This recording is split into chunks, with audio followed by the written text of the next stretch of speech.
तुझे ब्लॉक करने वाली लड़की तेरे रिप्लाई के इंतजार में बैठेगी। क्या है सीक्रेट?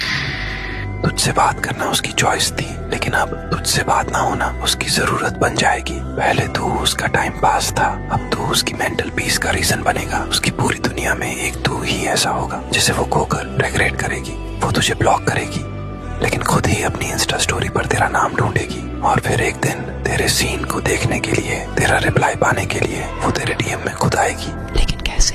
चुप रह और गायब हो जा। न टेक्स्ट, न कॉल, न अटेंशन और फोर्स, कुछ मत कर। जब तू उसे मैसेज और कॉल्स नहीं करेगा वो खुद सोचेगी, क्या मैं कुछ मिस कर रही हूँ? क्या उसने मुझे जानबूझकर बुला दिया? क्या वो अब किसी और की दुनिया बन चुका है? और फिर एक रात जब उसका ईगो थक जाएगा और तेरी यादें जीत जाएंगी, वो अपना ही ब्लॉक हटाएगी, सिर्फ ये चेक करने के लिए कि तू अब भी वही है या किसी और की मेंटल ऑब्सेशन बन चुका है। तुझसे दूर जाना उसका सबसे बड़ा रिग्रेट बन जाएगा।